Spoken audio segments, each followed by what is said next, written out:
No niin, nyt on sitten kauan lopetuspäivä. Ulkona noin 4 astetta ja huomenna ennenkin pakkasen puolelle, niin tänään pitäisi vetää pikkusta ajelua. En tiedä kuinka pitkään ja minkälainen video tulee. En lupaa mitään. Kun ei oo oikein mitään kuvausvehkeitä vielä. Tulossa on.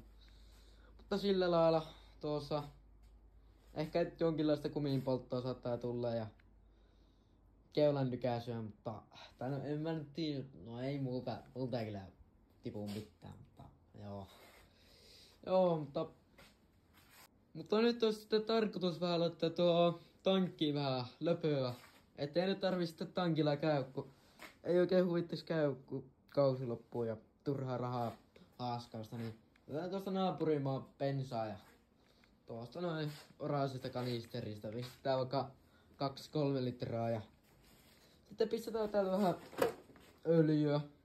Joo. Mutta katsotaanpa kohta. Noin. Sitten öljyt. Lähdetään 2 pinnan seoksella. Siellä on nyt eka litra ja vielä toinen samanlainen. Noin. Litra mä pistetään nyt vielä puolikas tonne. Ei me nyt kovin paljon tarvita kuitenkaan. Kun ei viitti sitten kuitenkaan tankkeja talveksi tyhjentää. Niin.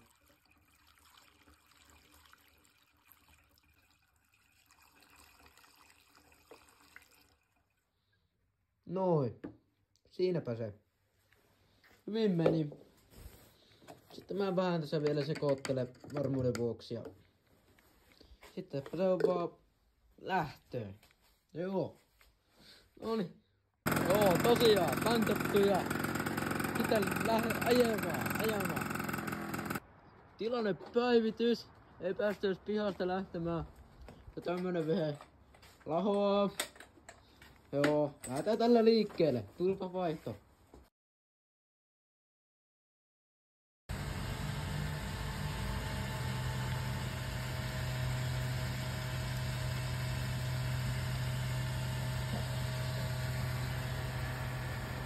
Joo, nyt saavuttiin Tuiraa S:lle. Pikku lämmittelytauko ja sitten Mekiksen paikka. No niin, nyt ollaan saavuttu tänne Oulukyltin luokse. Pitkä matka ja raskas takana. Liikennesääntöjä tietenkin noudattaa ja niin edespäin. Joka nyt meitä ei ehkä ihan koskene liikennesääntö, ihan sama. Joo, tänne näin tultiin juomaan Mekikset ja vähän mietiskelemään asioita. Mutta joo, siinä niin vähän. Otetaan kuvaa. No, siitä niin kaikille paneeli. Joo, tänne Ainola puisto. Onni. Ops. Joo, tosiaan. Käytiin tuolla Ainolan puistossa, nyt tultiin tähän ja huomattiin, että mullahan niinku putki kokonaan irti tossa. Reppi iso, vaan tuolta noin kiinni. Joo, ei tiedä oikein mihin se on tippunut. Johonkin tonne matkan varrelle yritettiin etsiä sitä, mutta ei löytynyt.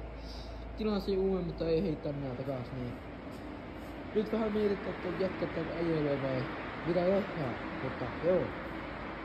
Joo, tosiaan kotia päästö ja kausi alkaisi olla paketissa. Kyllä sitä 50 kilsaa tosta tuli ajettua. Parissa tunnissa. En tiedä onko se paljon vai vähän, mutta joo. Toinen tässä on vähän se putki. Nyt se tuossa pitää tulla tuossa uusi pultti ja tommosta. Niin. Voi. Ottanuthan tuo vanteeseenkin voipperi. No. Ei tästä messumopoa ikinä oo tulossa, mutta tai no, sillähän se oli haaveena, mutta ei voi mitään. Se on tätä hommaa ja metallia saa aina uutta. Lähdetään sillä liikkeelle. Joo. Mutta no, itse putkelle ei tullut mitään. No siellä vähän nyt joku vuotaa jäähriä, mutta itse putkelle ei tullut niinku varsinaisesti mitään niinku damakea. Että se on ihan hyvä. Mutta vaan tehdä nyt saa aina uuden. Ja ei tuo kuitenkaan, se jää tolle piiloon, niin Mitä sillä väliä? Mitä väliä? Ei mitään. No tosiaan. Pitäis vielä pestä tää ja... No tänään tilaa nuo 2 pulttia tuo. Nyt tilaa molemmat, kun siinä oli aiemmin vaan 1. Älkääkä kysykö miksi. Joo. En tiedä. Paskasti jää pelaa. Ei se jaksanut mennä ku... No nyt uusiksi 8.3.9. Mutta no jos tää on joskus mennyt 9.5, niin ja nyt tää menee niinku kaasupohjassa 8.4, niin on siinä jotakin siellä on häikkää, mutta joo, tarkoitus nyt olisi vaan se, että pistetään sitä pesulle ja niinku läpi pestään koko vene ja sitten varmaan pensat otan pois tuolta kaikki loput. Pensat loput otan pois tuolta ja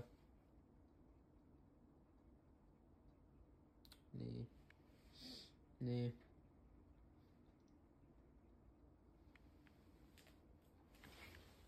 Tää ei saa oikein muu. Talliin perukalle pölyttymään. Niin sanotusti. Mutta joo. Kiitos, että katoitte ja